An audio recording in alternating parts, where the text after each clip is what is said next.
Ten piedad de mí, oh Dios, conforme a tu misericordia, conforme a la multitud de tus piedades, borra mis rebeliones.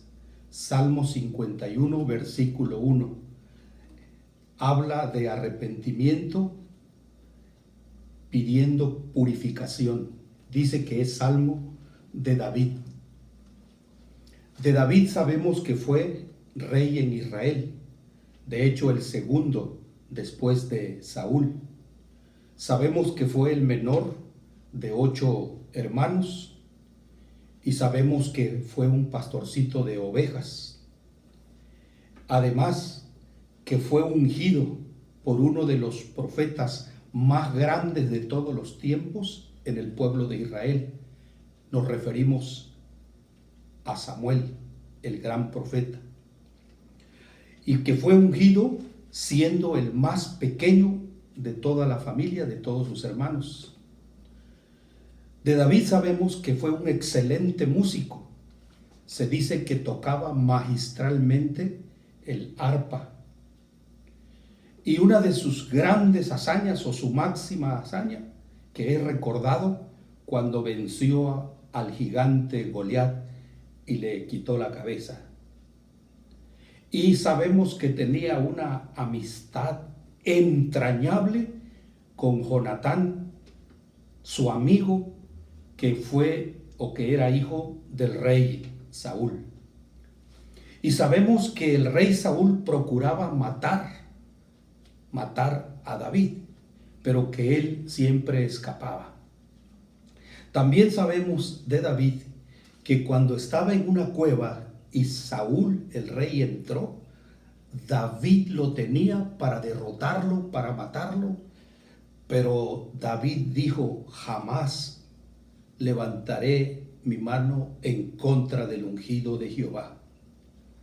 Como vemos y recordamos, se enfatiza la grandeza de David como poeta, como músico, como compositor de salmos. De hecho, más de 70 salmos se le atribuyen a David.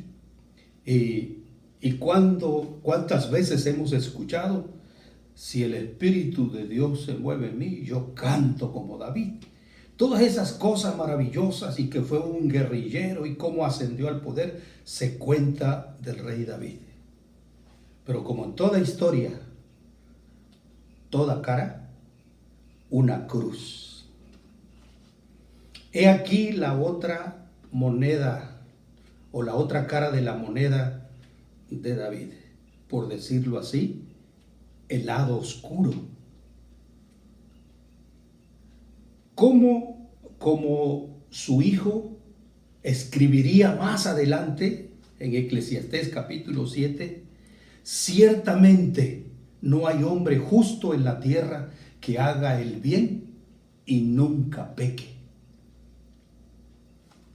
Y esta historia nos narra que un día David, estando en su palacio real y estando en guerra con otra nación, David no fue a la guerra, sino que se quedó en su palacio. Y dice que estando en la terraza, en la parte de arriba, descansando, quizás en ociosidad, miró a lo lejos a una mujer que se estaba bañando. Y David la miró una vez y otra vez, y hubo deseo en su corazón. De esa manera David fue seducido por sus deseos carnales al estarla contemplando. Posteriormente, él indagó acerca de esa mujer y la llevó al palacio real, pese a que le dijeron que era una mujer casada, que tenía esposo. Pero a pesar de eso, él no entendió por qué su deseo, el deseo de su corazón, ya estaba metido en lo más profundo para cometer un ilícito. Producto de esa relación, esta mujer quedó embarazada. Para poder saldar su error, David mandó a matar a Urías. Le dijo a su general: ponga a Urías donde está lo más recio de la batalla y después sálganse ustedes y déjenlo solo ahí con sus soldados. Y de esa manera David está cometiendo un crimen en la vida de este varón Urías. Urías es el esposo de esta mujer que se llama Betsabé.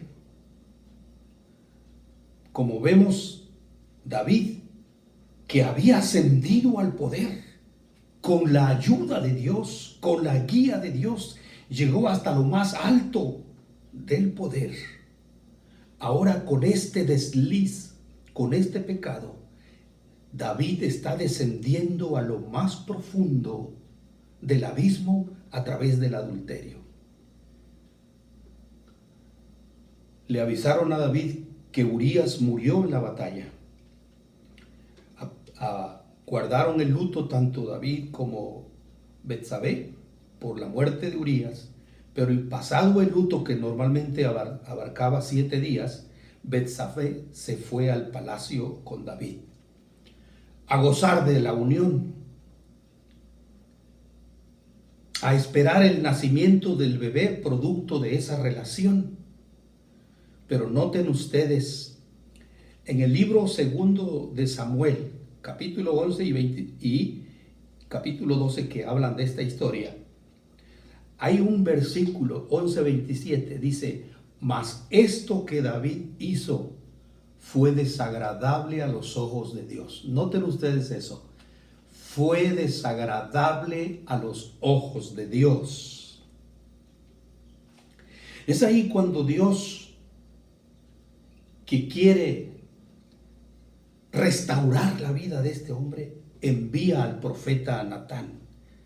Natán es un profeta que aquí se menciona, no muy conocido, pero enviado de Dios, porque David está cegado por su pecado.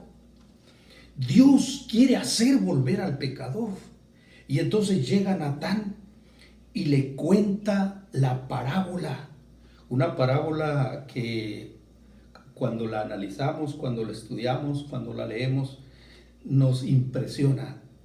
Natán llega y le dice: oh rey, había un hombre rico que tenía ganados, ovejas, vacas, bueyes, tenía todo, era muy rico, muy poderoso.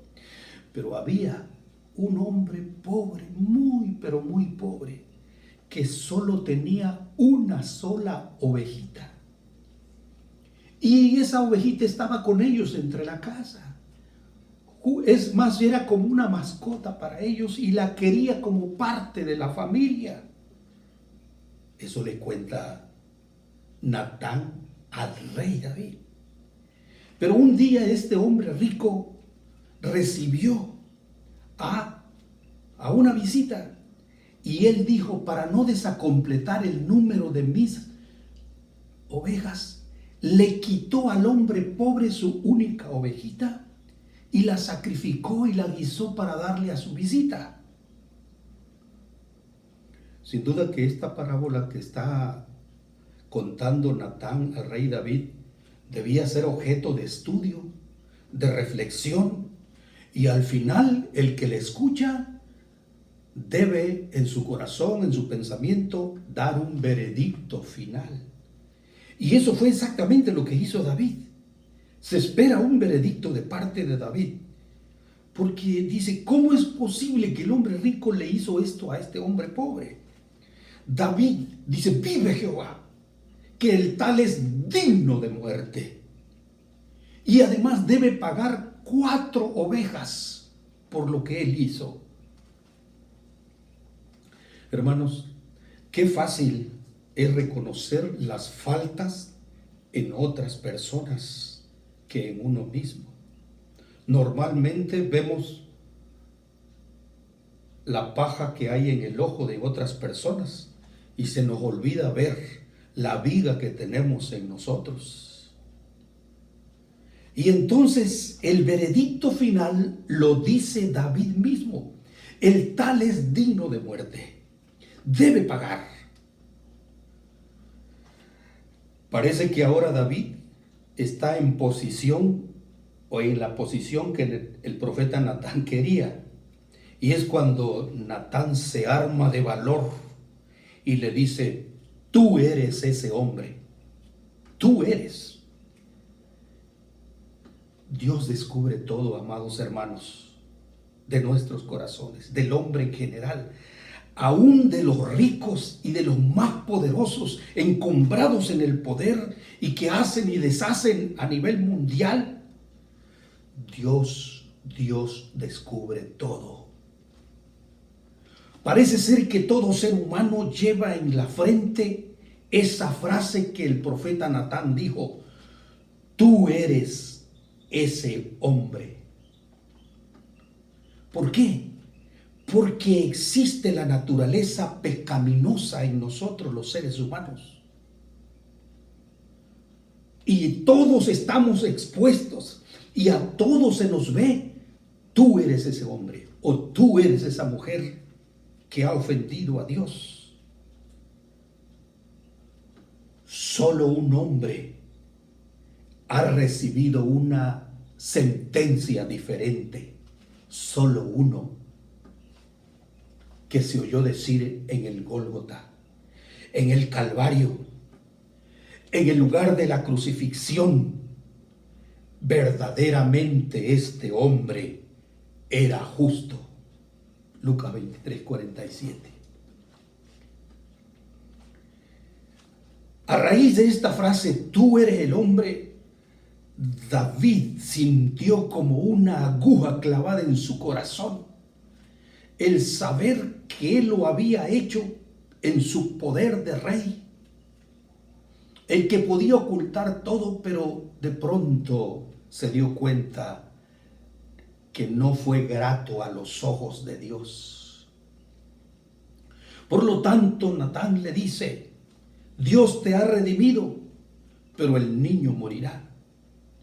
Y dice en el libro 2 de Samuel, capítulo 12, versículo 14, que Dios hirió al niño gravemente.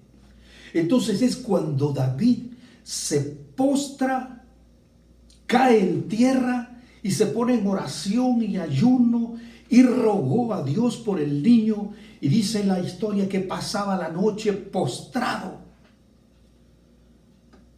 No comía, no tomaba nada.